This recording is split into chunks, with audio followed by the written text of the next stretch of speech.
Hey YouTubers, Rob here with another Commodore 64 game. This time we're taking a look at Blue Baron, a 1992 release from Zeppelin, so a little budget title rather than a mainstreamer. I think I only ever saw reviews of this back in the day. I mean, that was sort of the years I was getting magazines in and not really getting a lot of commercial games. So, and again, it's that sort of late era where games, were fairly hard to find here by comparison. So it's a little, we'll dive in, it's a little World War I style shooter, a little different from, quite different from Blue Max. Alright.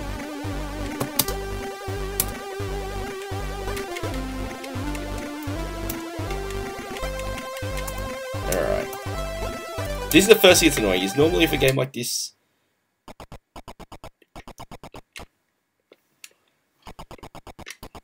I have to switch the joystick back.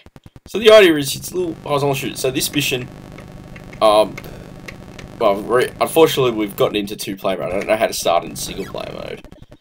So the basic idea is you need to fly. In this case, I need to find a particular bridge, and take it out. So fly along, up, down to maneuver the height, left, right to control speed and turn around. Fire shoots your main guns, and spacebar fires your bombs. So in this case, I need to find the bridge, and it's this bridge you can see on screen, and drop a bomb, which is released by hitting space. So that's a little cumbersome to begin with. As you shoot down planes, you'll get little pickups. Some of these, I mean, I've looked at some of them. There's obviously fuel ones, other ones, and then we need to return to base. So one of these, I think, is the first thing that I would say to begin with is it doesn't really do a good job telling you like your damage. Or the target. Like, I was like, oh, that's a bridge, drop the bomb. And I know that in regard is quite reminiscent of, well, alright, now we're playing player 2.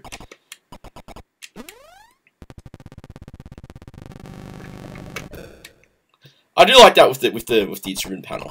Yeah, you can see it, the control stick moving around as you're moving. But yeah, the other thing is you don't really know regarding damage, so you don't really know damage, and you don't really know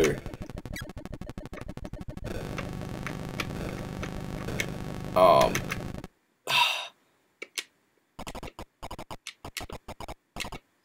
this is where the game gets a little frustrating. You don't know what your damage is, and yeah, the target is sort of trial and error, which I guess, I mean, I think if I understand looking at the instrument correctly, when you're having it something like that little 1 to 6, at the moment, looking at player 2, only the 1 is highlighted. If I understand that right, I think that means that there's only 6 levels, which, considering the game is a budget title, I mean, that's understandable and that's fine. But it makes me wonder if it's a case of the obscurity is to extend the gameplay a bit. I don't know whether the game loops over, or I don't know whether actually it... there's just 6 missions and then you're done. We'll come in for landing now.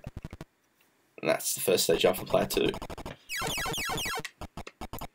So graphics are nice and colourful. The backgrounds certainly are. The planes themselves are a bit, I mean, it looks like it's just a couple of greys for the shared colours, and then there's a unique colour for each individual plane. Those balloons are definitely using the stretch sprites, which makes a lot of sense for them. Oh.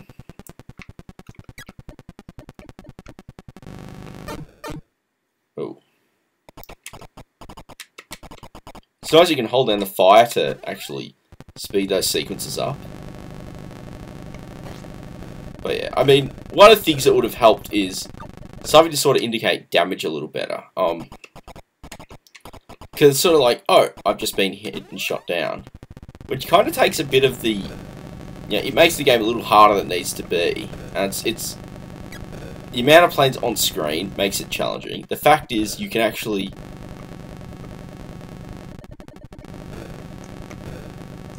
The fact there's quite a number of planes on screen. And I mean, it's smooth. The graphics are smooth, there's no flicker.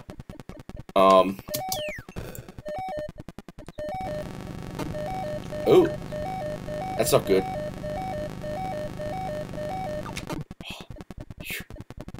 That was good timing. That fuel pickup came just... Aw. Oh, there we go. Password system.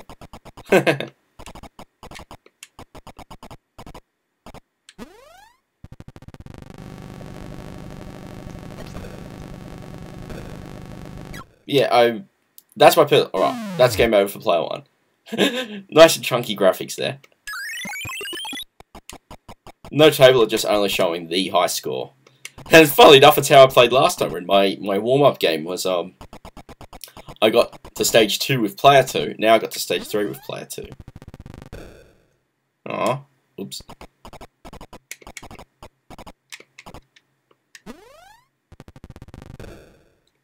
Oh, that was actually a bit disappointing. I mean, controls, yeah, you sort of have to go down in order to build the speed and take off.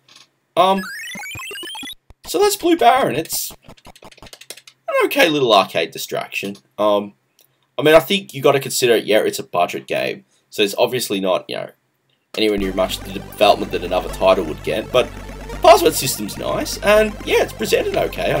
I remember getting some not very great reviews. It was alright, and it's fun. A little more difficult than I'd like in some parts, but that is, you know, that always comes down to how we all interpret games. Anyway, so that's a wrap. I hope you enjoyed this one, and I look forward to bringing you another game soon. Thanks.